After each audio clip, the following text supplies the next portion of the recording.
tonight with all of you helping sponsor this fantastic program.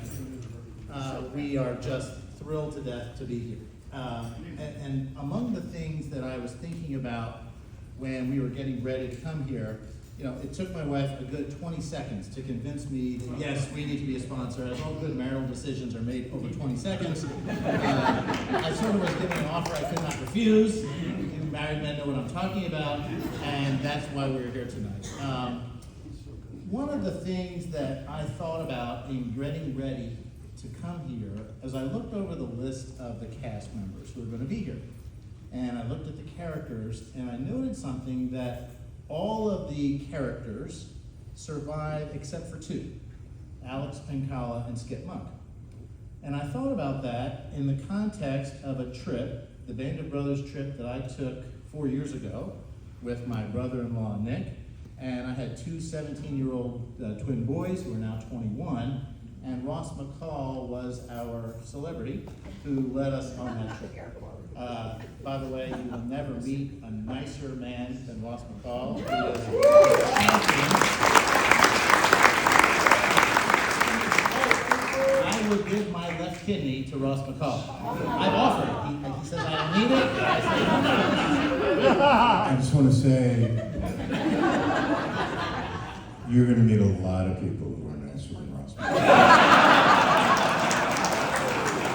And I love Ross McCall. And you'll probably meet them tonight. I was not anticipating a rebuttal. I will give Michael Cutlass 3 minutes for rebuttal at the end of the So we had this wonderful trip with Ross and with Sarah, and it was an amazing, amazing trip. And one place that we stopped in particular is where Sarah cried. And it's where I cried, and it's where Ross McCall cried, among other people. And let me tell you, I'll tell you, just relax. We went to the American Cemetery in Luxembourg. Now, here's the interesting story. I hope you're all sitting down, because this is going to be a heck of a story.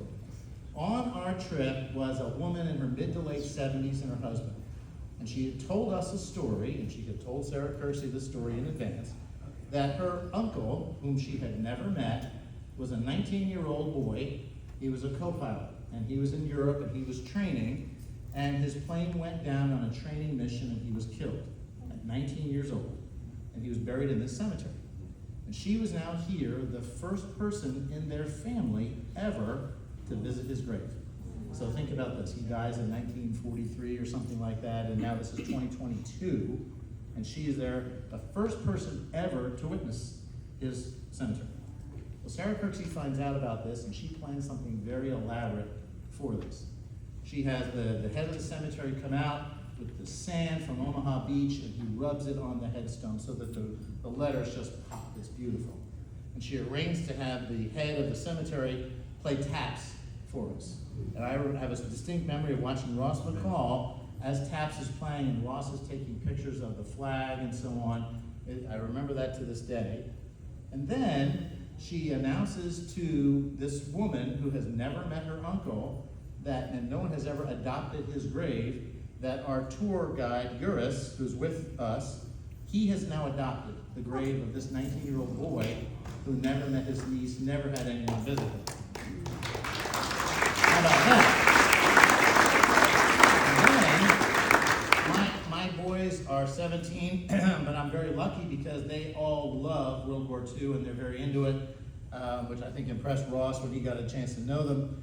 And Sarah honored them by saying, here's a tremendous big bouquet that I'm asking you two boys to lay at the grave of this poor 19-year-old boy. So it was an incredible honor, and Sarah was crying, I was crying, I think even Ross was crying. So it was really amazing. So in looking at now the cast here of who's going to be here tonight, and the actors, Richard and Tim, who portrayed Skip Muck and Alex Pencala, I thought, just like that 19-year-old, those two are buried in that American cemetery. And the one thing that all of us in this room have tonight in common, from these actors who were in their 20s or early 30s, and now they're 25 years later, and the executives that are here, they're all 25 years later, and they're reminiscing with each other, telling war stories, and seeing how gracefully and beautifully everybody has aged. They all have one thing in common, and that's time. They've had time to find their soulmates, to have their careers take off. They had time to have children, perhaps, if they wanted to, and to plan their futures. And that 19-year-old boy, and Alex Pencala, and Skip Muck did not have time. And they sacrificed their lives so that we, decades later, would hopefully avoid fascism and be able to celebrate liberty. So I did a little bit of research, this will take just a second, about Alex Pencala and Skip Muck. And I wanted to find out a little bit about their backgrounds. Who are these young men who sacrificed so much?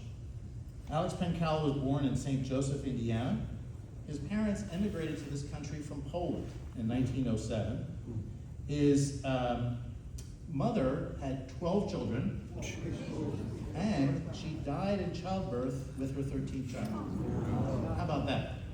And Alex Pencala was raised by his sister at that point. Skip Muck, and by the way, he died at the age of 20-year-old boy. Skip Muck was born in Tonawanda, New York. He was an altar boy. He was of German heritage. He was fluent in German. And you may think, well, how did he get the nickname Skip? According to my research, who knows if this is true or not, it's because as a little boy, he skipped everywhere. Okay. His big claim to fame was he swam the Niagara River. He was very proud of that. That was his big thing. And among the men of Easy Company, he was incredibly popular. Everybody loved Skip Muck. So I thought Skip and Alex and that 19-year-old boy that I was telling you about, they didn't have time. And I just think that we should tonight raise a glass to celebrate those three young men and the 400,000 other young men and women who did not have time, something that we all have had as a blessing. So please raise your glass to those men and those 400,000 people. I think that they deserve it. Thank you very much. Sarah.